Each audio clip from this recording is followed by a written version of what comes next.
에베소서 2장 6절로부터 10절까지 함께 동독합니다. 또 함께 일으키사 그리스도 예수 안에서 함께 하늘에 앉히시니 이는 그리스도 예수 안에서 우리에게 자비하심으로써 그 은혜의 지극히 풍성함을 오는 여러 세대에 나타내려 하심이니라. 너희는 그 은혜에 의하여 믿음으로 말미암아 구원을 받았으니 이것은 너희에게서 난 것이 아니요 하나님의 선물이라. 행위에서 난 것이 아니니 이는 누구든지 자랑하지 못하게 하려 함이라. 우리는 그가 만드신 바라 그리스도 예수 안에서 선한 일을 위하여 지으심을 받은 자니 이 일은 하나님이 전에 예비하사 우리로 그 가운데서 행하게 하려 하심이니라. 아멘. 하늘에 앉히사. 그리스도 예수 안에서 함께 하늘에 앉히시니, 여기서 하늘에 앉히심에 대해서 말씀을 드리도록 하겠습니다. 하늘에 앉히심.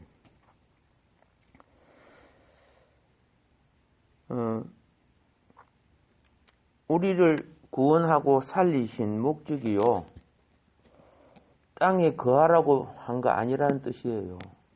우리를 구원하고 살리신 목적은 하늘에 앉히시겠다는 거예요. 그런데 우리가 기억해야 될 것은 뭘 기억해야 되느냐. 하나님이 우리를 하늘에 앉히는 방법은 그냥 갖다 앉히는 게 아니에요.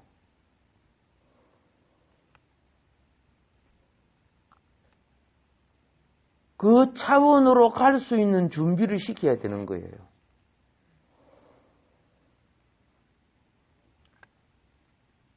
이스라엘 백성을 가나안 땅에 갖다 앉히려고 했는데 가나안 땅에 그냥 가봤자 공중근세에 속하는 가나안 족속들에게 다 죽게 돼 있어요.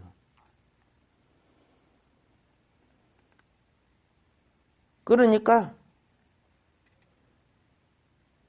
지상근세를 나타내는 것은 애굽입니다. 공중근세를 나타내는 것은 가나안 7족속입니다. 그런데 지상근세는 하나님이 모세를 통해 갖고 딱 깨뜨려 부숴주죠. 예. 그런데 공중근세는요, 우리가 싸워 이겨야 돼요. 우리가 모세처럼 능력을 입어야 돼요. 하나님의 목적은 애굽에서, 이 지상에는 애굽에서 영원히 사는 거 아니야. 공중근세를 깨뜨리고 하늘에 앉혀서 하늘 근세 자리에 우리를 앉히기를 원하시는 거예요. 그럼 무엇이 준비되어야 되느냐? 구속을 받은 백성들은 광야에서 애굽의 속성을 걸러내야 돼요. 애굽의 속성을 걸러내지 아니하면은 공중근세 못 이깁니다. 근데 그 애굽 속성이 뭐하고 붙어 있어요?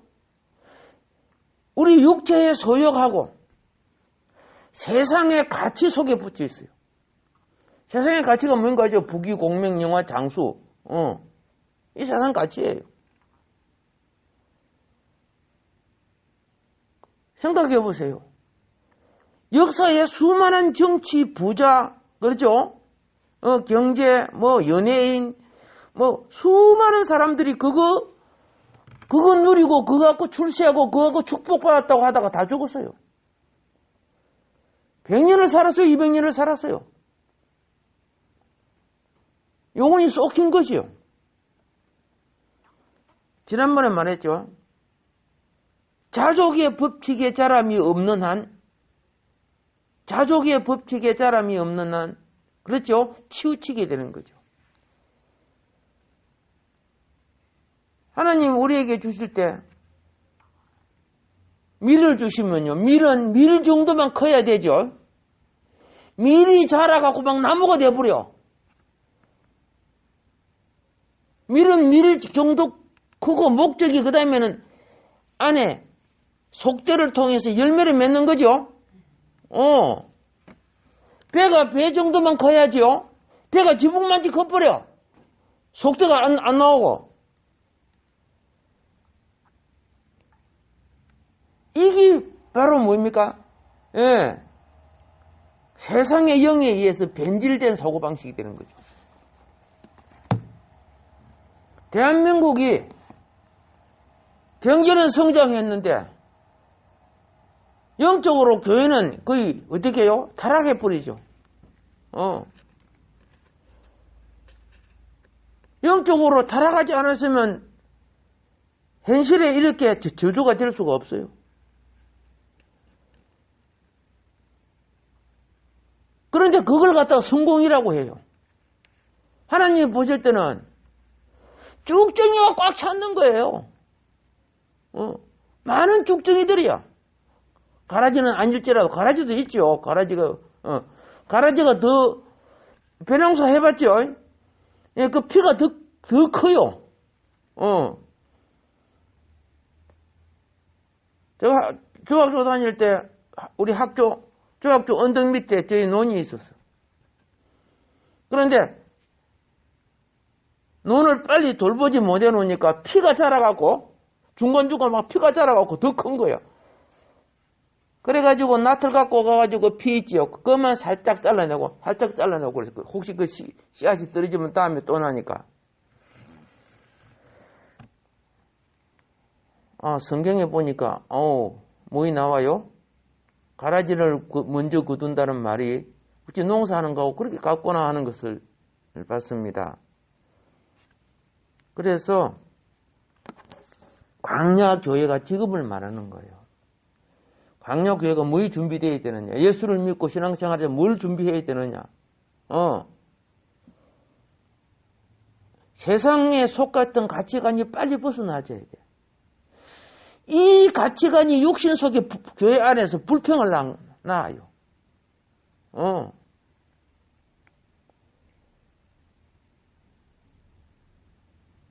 원망을 낳아요.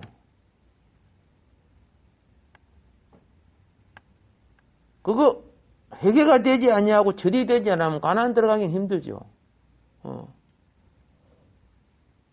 자기들끼리 해가지고 반역을 저질러요.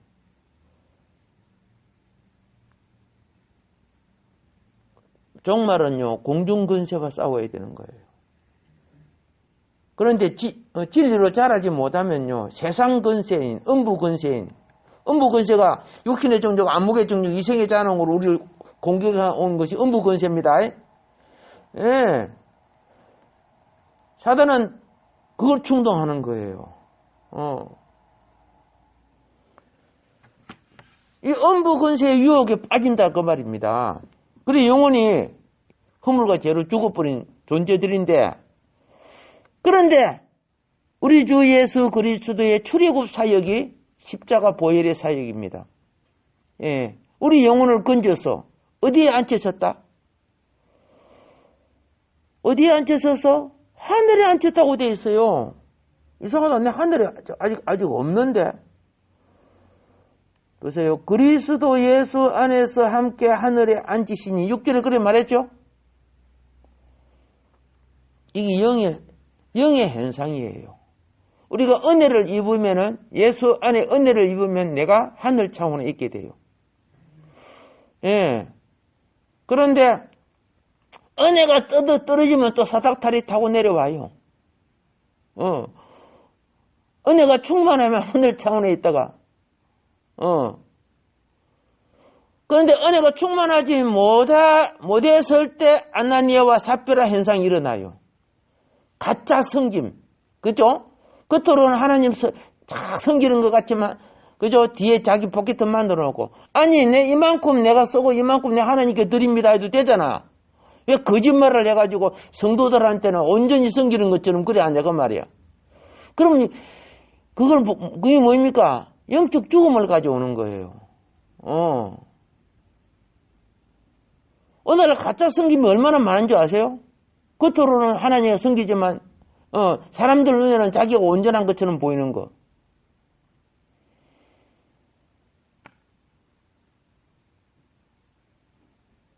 각 개인과 각 사람의 인격 때문에, 그죠? 예. 진리를 알고 깨닫기까지 우리 주님 오래 참고 기다려 주시고, 그죠? 목회자도 역시 그러는 거예요. 자, 그래서 우리가 영으로 살고 난 뒤에는, 영은 뭡니까? 그리스도 예수의 생명, 하나님의 생명을 말하는 겁니다. 예. 생명 안에 있는 하나님의 구원의 첫 단계가 무엇이냐? 우리를 하늘에 앉히시는 단계예요. 왜 그럴까요? 땅은 사망의 위치를 가지고 있어요. 땅은 무슨 위치를 가지고 있다? 예, 사망의 위치를 가지고 있어요. 사망의 위치에서 일으킴을 받고 살리심을 받은 영은요, 예? 하늘 위치로서의, 예? 하늘 위치로서 일으킴을 받아야 되는데, 말을 해도 뭘 해도 몰라요, 영적 세계를. 그래서 세상 위치는 결국 늙고 병들고 죽죠. 또 안 늙어도 죽지요. 사고 나고. 예. 그래서 한 예로서 우리에게 보이는 하늘의 위치가 부활에 계시거든요. 하늘의 위치가. 그런데 영적 부활을 계시하는 원리를 가르친 것이 요한복음 11장의 나사로 이야기예요. 예. 자, 주님이 죽은 나사로 있죠. 죽은 나사로를 먼저 살렸습니다. 그죠? 먼저 살렸어요. 그는 영이 살았다는 걸 나타내는 겁니다. 그러나 나사로 이 땅에 영은 살아있을지라도, 구원을 받았을지라도, 알겠죠? 남은 이 땅의 삶을 주님이 보장시켜 주는 거예요. 그거는 동생들한테, 나사로 동생들에게 무덤 문을 열어라. 육신을 입고 나왔죠. 육신을 입고 나오기 전에 무덤 안에 살아서요, 죽어 있었어요. 무덤 안에 살아있었기 때문에 문을 여니까 나왔잖아. 오케이? 예, 그러니까, 예, 무덤 안에 살아있는 건 영의 구원을 나타내는 거고, 몸을 입고 나온 건 이 땅에 남은 생애를 살아가라고 허락하신 거예요. 우리가 몸이 죽어도, 그죠? 영이 살면은, 그렇죠? 하늘 참은 그리스도 안에 가죠. 사도 바울이 그랬습니다. 내가 육신이 지금 살아있는 것은 내 마음에 원하면 빨리 그리스도 안에, 주님께로 가고 싶다. 그러나 내가 아직 육신을 갖고 있는 것은 너희에게 유익되기 때문이다. 이렇게, 복음에 남은 사명 때문에 바울이 그랬죠. 예, 우리도 그래요. 그래서 이 사고방식을 갖고 있어야 돼요.